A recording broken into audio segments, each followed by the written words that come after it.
갈라디아서 2장 19절에서 20절 말씀, 두 절 말씀 우리 같이 읽을까요? 갈라디아서 2장 19절에서 20절입니다. 시작. 내가 율법으로 말미암아 율법에 대하여 죽었나니 이는 하나님에 대하여 살려 함이라.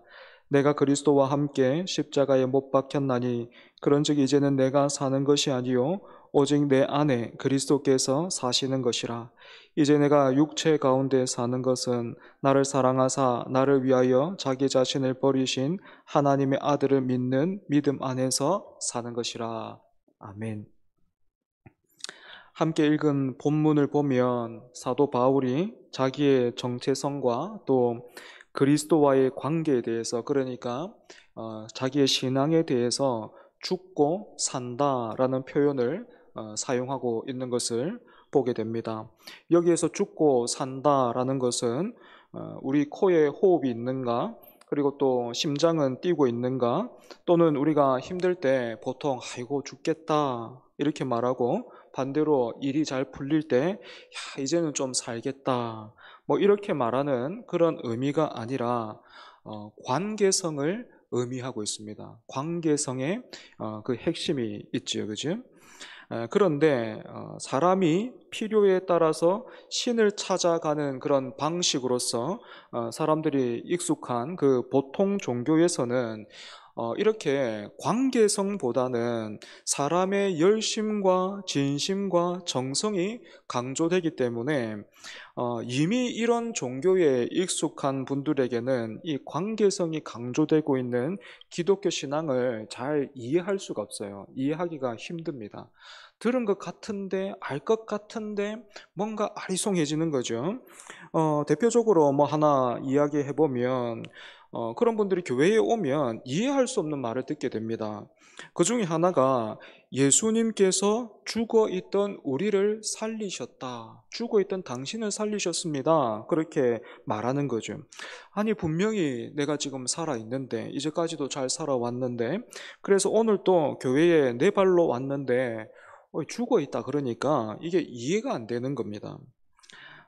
여러분, 여기에서 성경이 말하는 죽어 있다라는 것과 살았다라는 것은 관계성을 의미한다라는 것을 우리가 한번 기억해 본다면, 어떤 사람이 예수님을 구주로 영접하기 전에 그 사람은 죽어 있었다라는 말은 하나님과의 관계가 죽은 사람처럼 이렇게 단절되어 있었다라는 뜻이 될 것이고, 대신에 죄와 사망에는 종노릇을 하고 있었다라는 그런 의미인 것을 우리가 이해할 수가 있겠죠, 그죠?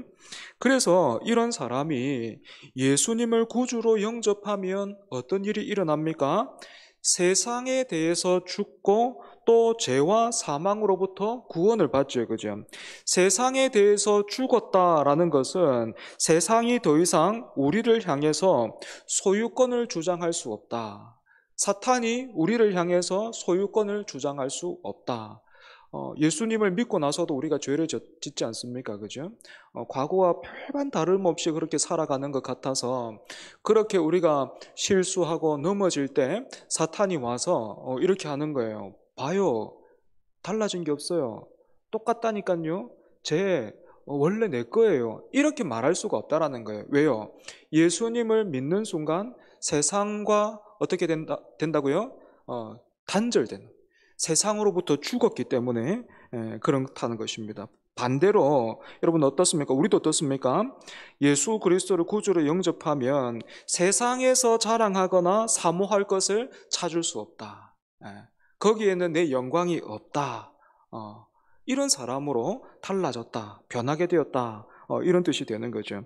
이처럼 여러분, 예수님을 구주로 영접한 사람은요, 새로운 관계 안으로 들어오기 때문에 다시 태어났다라는 의미로 거듭났다 이렇게 부르기도 하고, 또 우리가 제가 수요일마다 말씀을 전할 때마다 이 구원에 대해서 우리가 지금 살펴보고 있는데, 거듭났다라는 이 말을 어떻게도 부를 수 있다 했습니까? 신분의 구원이다. 우리의 신분이 달라졌기 때문에 죄와 사망에서 종로로 타던 사람이 예수님으로 인해서 하나님의 자녀가 되었기 때문에 신분의 구원이다. 이렇게 부를 수도 있다 했습니다.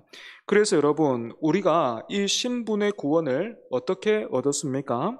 이 땅에 한 생명이 태어나는 그 과정을 보면 부모의 어떤 그런 계획과 사랑이 있었을 뿐이지, 사실 그 생명이 잉태되기 위해서 그 생명이 뭔가 일을 하고 조건을 만든 것은 아무것도 없죠. 그죠? 마찬가지로 우리는 모두가 은혜로 구원을 받았습니다.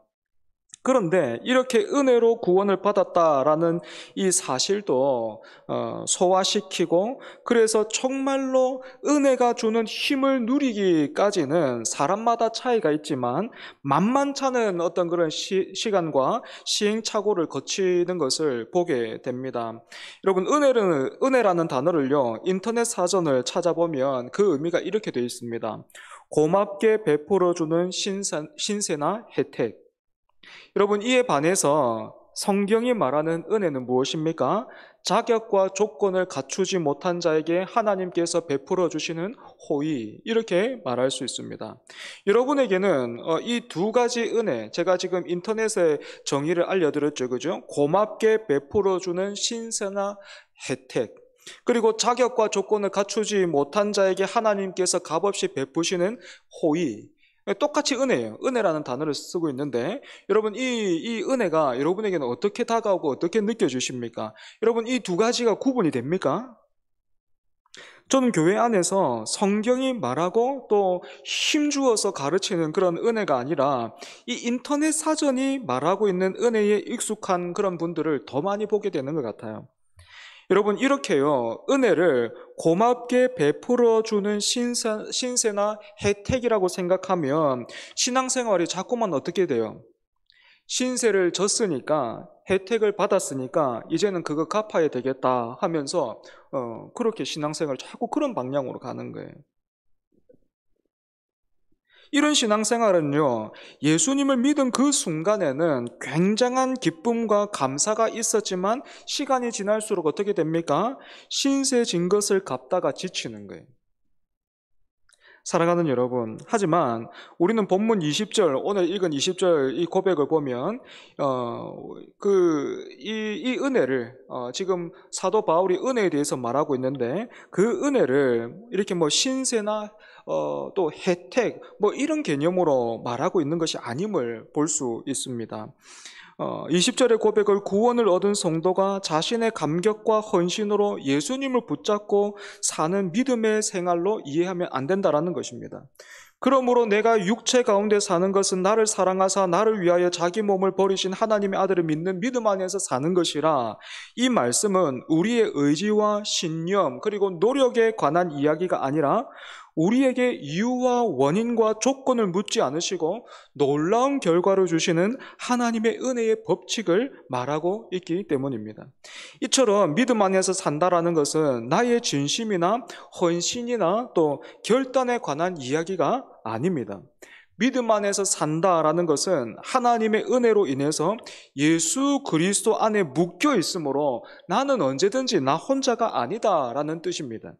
내가 있는 곳에 예수님이 계시고 예수님이 계신 곳에 내가 있습니다. 그래서 예수님께 사실인 것이 나에게도 사실입니다. 그런데 이처럼 은혜를 강조하면 강조할수록 사실 좀 당황스러워요. 그래서 처음 구원을 얻을 때에도 또 신앙 현실에서도 이렇게 은혜를 강조하면 우리에게는 아무런 책임이 없다라는 어떤 그런 방임주의로 흐를 위험이 그렇게 생깁니다.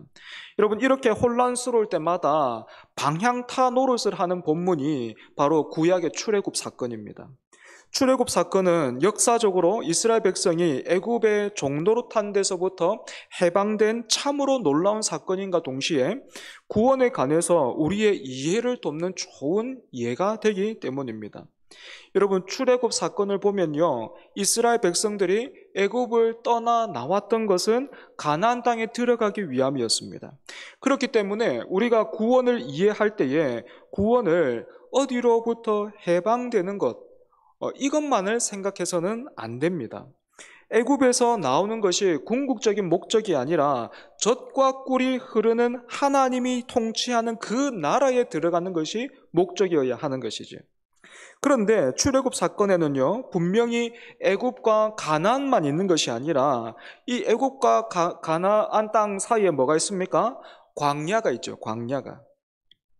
이렇게 애굽과 광야와 또 가나안, 이 세 가지 요소가 함께 어우러져서 우리로 하여금 이 수준의 구원, 아까 신분의 구원을 다뤘으니까 이 수준의 구원을 이해하는데 좋은 그림을 그릴 수 있게 하는 것입니다. 구원을 얻었지만 여러분, 가나안에 들어가는 데에는 광야라는 중간 과정이 있습니다. 이 중간 과정이 있다라는 것은요, 신분에도 과정이 있다라는 것이 아니라 수준의 과정이 있다라는 것입니다. 젖과 꿀이 흐르는 땅은 젖과 꿀이 흐르는 땅인 가나안은 완벽한 상태의 천국을 상징적으로 가리키고 있습니다. 그래서 우리는 천국에 가기까지는 광야 같은 세상을 사는구나, 이렇게 이해할 수 있겠죠, 그죠? 구원을 얻고 나면 여러분, 우리에게 예수님으로 인해서 평화가 주어집니다. 어떤 평화입니까? 하나님과 화목한, 그 하나님과의 관계가 회복된 그 평화, 우리에게 확보된 구원을 확인한 기쁨과 소망의 그 자랑이 있지만 동시에 뭐가 있습니까? 광야에서 치러야 하는 싸움이 있어요. 그런데 여러분, 이 광야에서 치러야 하는 이 싸움이 어떤 것인지를 잘 한번 생각해 보십시오. 광야를 걷던 이스라엘 백성들이 어떤 싸움을 치르던가요? 이스라엘 백성들이 광야에서요, 아말렉 같이 그렇게 자신을 급습한 어떤 그런 사람들과 싸우기도 했지만, 주된 싸움은 그렇게 외부로부터 온 것이 아니라 사실은 자신들 안에서 있었습니다. 애굽에서 나왔는데 430년 그 묵은 종의 성품이 그대로 그들 안에 있었고, 또 나중에는 애굽 사람들이 던져주었던 그 고기를 먹은 그때를 생각하면서 그 구원받은 백성들인데 지금 약속의 땅으로 가고 있는데 그 이스라엘 백성들이 말했던 게 뭡니까? 그때 그 애굽의 그 가마 곁에서 고기를 먹던 그때를 생각하면서, 야, 그래도 그때가 정말 좋았다, 그지? 그때는 고기도 먹을 수 있었잖아 하면서 애굽을 그리워하기까지 했습니다. 이처럼 여러분, 구원받은 우리도 어떻습니까? 우리의 죄악된 옛 성품과 구습을 쫓는 옛사람과 싸우는 일이 우리 평생에 있고요, 천국은 멀리 있습니다. 믿음만으로 모두 해결이 되지 않고 구원을 얻은 기쁨은 있는데 옛 성품이 계속해서 그냥 완강히 저항을 하는 거예요. 그래서 우리는 종종 이거 내가 구원받은 것은 맞는가 하면서 당황해하죠. 사랑하는 여러분, 성도의 현실은 이처럼 우리가 열심을 내고 우리가 소원하는 내 모습과 실제로 내 속에서 갈등하고 싸우는 일과의 그 간격 때문에 괴로워하는 시간이 대부분이에요. 공식적인 일을 할 때, 예를 들면 제가 여기에 서서 지금 말씀을 전하고 있을 때, 이때는 뭐 준비만 되어 있다면 얼마든지 멋있게 감당할 수 있겠는데 어떻습니까? 더 큰 싸움이 있잖아요. 집에 가가지고 아이를 본다든지, 아니면 뭐 부부간에 그 견해 차이가 생긴다든지, 아니면 밤에 자는데 막 윗집 아랫집에서 뭔가를 두드리고 시끄럽게 한다든지, 그걸 막 화를 참아야 될 때는 이게 잘 안 되는 거예요. 이게 현실입니다. 성도의 구원이라는 것이 신분과 수준에 있어서 분명한 다름과 차이가 있고 그 완성을 향한 성도의 현실이 있다는 것을 분명하게 이해해야만 합니다. 그런데 우리가 수준의 구원이라고 부르는 이 성화에서 그러면 얼마만큼 내 책임인가 했을 때에 이 성화 역시도 예수 그리스도 안에서 허락된 구원으로서 은혜와 믿음 위에서 성립된다라는 것을 우리가 절대로 놓쳐서는 안 됩니다. 우리의 신분의 구원, 칭이라고도 부르죠. 그것이 100% 은혜였듯이 수준의 구원, 다른 말로 우리가 성화라고도 부르는데, 예수 그리스도를 머리로 하는 몸으로 부름을 받아서 내 안에 그리스도께서 살고 계시고 내가 그리스도 안에서 연합되어서 일어나는 이 성화, 이 구원의 완성이기 때문에 이 성화도요 100% 은혜라는 것을 우리가 분명히 알아야만 합니다. 그러면 그렇게 모든 것이 은혜로만 다 된다면 뭐 우리는 뭔가 그저 그냥 은혜만을 외치면 되는가 했을 때 또 그거는 또 그렇지 않아요. 조금은 극단적인 예지만 여러분들의 이해를 돕기 위해서 제가 군대에서 겪었던 일을 한번 예로 한번 들어보겠습니다. 제가 군대에서요 굉장히 괴롭힘을 많이 당했어요. 고참으로부터 엄청 괴롭힘을 당해가지고 지금도 용서해야 됩니다라고 했을 때 딱 용서할 수 없는 두 사람이 딱 있는데 지금 내 기도 제목이 용서할 수 없는 두 사람 중에 한 명이 그 군대 고참이에요. 그 정도로 참 힘들었습니다. 그런데 제가 하루는 불침번을 쓰고 있었는데 불침번을 써다 보면 다른 사람 다 자는데 저 혼자 서 있는 거잖아요. 저 혼자 이렇게 근무를 서는 건데 이렇게 이제 복도를 지나가는데 어느 순간에 제가 어떤 자리에 탁 섰는데 제 밑으로 그렇게 저를 힘들게 했던 그 고참이 완전 뭐 무방비로 자고 있는 얼굴이 보이는 거예요. 그때 순간요. 사람이 너무 막 괴롭힘을 당하다 보니까 이런 생각 들더라고요. 야, 이 개머리판으로 내리치면 바로 죽겠다. 그런 생각이 들었어요. 하지만 저는 그 생각을 실천할 수가 없었습니다. 뭐 착해서 뭐 그거 아니고. 왜냐하면 그때 슬퍼하실 부모님의 얼굴이 떠올랐기 때문입니다. 그리고 만약에 그때 일을 저질렀다면 오늘 제가 여러분들 앞에 이렇게 서 있지 못하겠죠, 그죠? 여러분 가만히 한번 생각해 보십시오. 제가 그때 사고를 치지 않은 것은 자식된 도리로서 의무와 책임을 다한 것이라 그렇게 할 수 있겠죠. 하지만 시간이 좀 지나서 그때는 몰랐는데 지금은 가만히 생각해 보니까 왜 하필이면 바로 그 순간에 부모님의 얼굴이 떠올랐을까 한번 생각해 보면 그때 하나님이 부모님을 통해서 저를 붙드신 것은 아닐까라는 그런 생각이 들어요. 여러분 이처럼 모든 순간이 은혜죠. 하나님이 은혜로 붙들어요. 이처럼 모든 순간이 은혜지만 우리 편에서는 도리를 다하는 의무와 책임으로 느끼게 되는 경우가 굉장히 많습니다. 하지만 항상 은혜가 먼저고 은혜가 앞섭니다.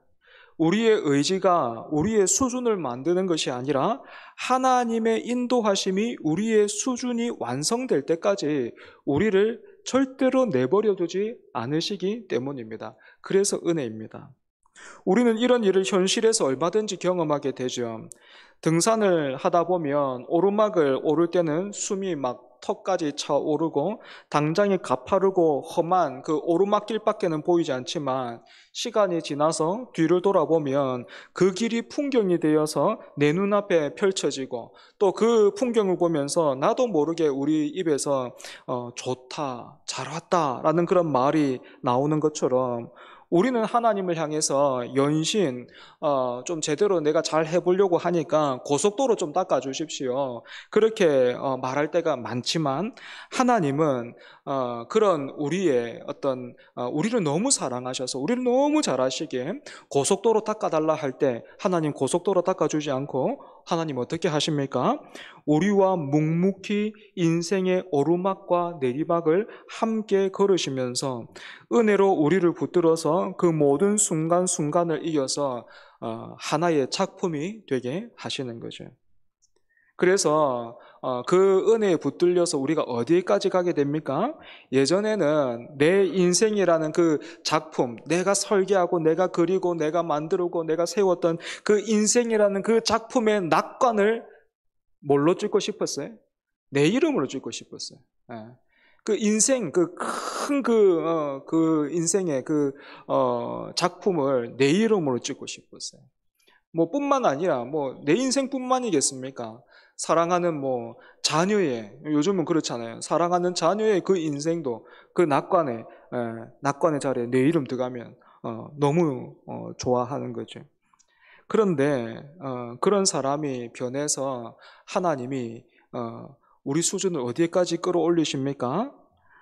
이제는 그 낙관이 새겨지는 그 자리에 내 이름이 아니라 예수님의 이름이 새겨져 있고, 아니 이미 새겨져 있다는 것, 그것 보면서 기뻐하고 영광스러워하고 감사와 찬양을 올려드리는 그런 자리로 하나님이 우리를 붙들어 인도하시는 것입니다. 때문에 여러분, 지난 한 해 혹시 예수 그리스도를 믿어서 형통을 누리셨습니까? 그 형통에 취하지 말고 그 형통함을 통해서 하나님께서 온 우주 만물의 주인이시다라는 것을 확인하셨기를 바랍니다. 반대로 혹시 하나님께서 어려운 길로 걷게 하고 계십니까? 하나님을 믿고 하나님께 약속받은 내용들은 세상에 속한 것이 아니다라는 것과 그것을 증거하는 귀한 자리로 부름을 받은 것으로 여기고 감사해야 되겠습니다. 하지만 여러분, 오늘날 모두가 어디로만 가고 있습니까? 믿음이 우리의 소원을 이루는 방편이 되고 말았습니다. 때문에 우리도 이런 시대와 환경의 영향으로 인해서 신앙을 나의 만족과 유익을 위한 방편으로 여길 수도 있다라는 것을 우리는 기억해야 합니다. 그래서 우리는 깨어 있어야 되는 거죠. 여러분, 우리가 쓰는 용어나 우리의 소원들이 신앙의 그 신앙적인 명분을 가질 때에는 우리가 절대로 뭐 실수하지 않는다 이렇게 여러분 생각해서는 안 됩니다. 무슨 말이냐면 뭐 예배하는 게 뭐가 어때? 예배 한번 드리면 되지, 뭐 기도하면 되지, 뭐 이렇게 말하는데 여러분, 그렇게 예배하면 뭐 기도하면 뭔가가 이렇게 하나님께서 기뻐하시는 그런 것들을 했기 때문에 뭔가 더 좋은 일이 일어난 것처럼 그렇게 생각하고 또 바랄 때가 많지만 여러분, 그렇지 않습니다. 예배로 나아갈 때 우리가 하나님이 어떤 분이신지를, 또 기도할 때에 하나님이 어떤 분이신지를 놓쳐버리면 많은 경우에 그 예배와 그 기도는 우상을 섬기는 그것과 비슷해져요. 여러분, 신앙은 하나님과의 관계의 문제로서 하나님께서 인정하시는 그 가치를 내가 얼마나 따라내고 내가 얼마나 귀하게 여기고 그것을 품어 안는가 하는 것의 그 싸움이지, 그것이 조금이라도 세상의 가치와 내용으로 그렇게 혼동되어서는 안 됩니다. 이런 이유로 여러분, 우리는 믿음, 그리고 구원, 또 성도로서의 현실, 그리고 또 생활들에 대해서 더욱더 말씀을 열어서 살피고 점검하는 그런 신앙의 자리로 돌아와야 합니다. 올 한 해 그렇게 주 너의 하나님을 사랑하라 하신 말씀 안에서 여러분의 신앙이 더욱더 건강해지고 뿌리가 깊어지고 또 그렇게 풍성해지기를 바랍니다. 기도하겠습니다. 하나님 아버지, 시간이 지날수록 우리를 구원하신 그 은혜를 알게 해 주시옵소서. 하나님을 믿노라 하지만 하나님 앞에서 우리의 마음이 식어지고 무뎌지는 것은, 또 기도의 자리를 사모하지 않고 또 말씀을 붙들지 않는 것은 하나님이 어떤 분이신지를 놓쳤기에, 그 은혜가 무엇인지를 알지 못하기에 하나님, 그렇게 우리가 멀어지고 식어집니다. 올 한 해 주 너의 하나님을 사랑하라 하신 말씀대로 우리가 하나님을 더욱더 알고, 그래서 정말로 그 구원의 은혜를 깊이 깨달아 알고 누리는 우리가 되게 하여 주시옵소서. 구원의 은혜가 과거형에만, 그렇게 과거에만 머물러 있는 것이 아니라 그 은혜가 여전히 살아서 오늘 우리와 함께 일하기를 원하고, 또 그렇게 계속해서 우리를 붙들어서 수준의 구원을 완성하는 자리에까지 우리를 밀어 올리고 있음을 알아 그 은혜에 반응하며 그 은혜를 힘입어 살기를 애쓰는 우리 모두가 되게 하여 주시옵소서. 예수님 이름으로 기도합니다. 아멘.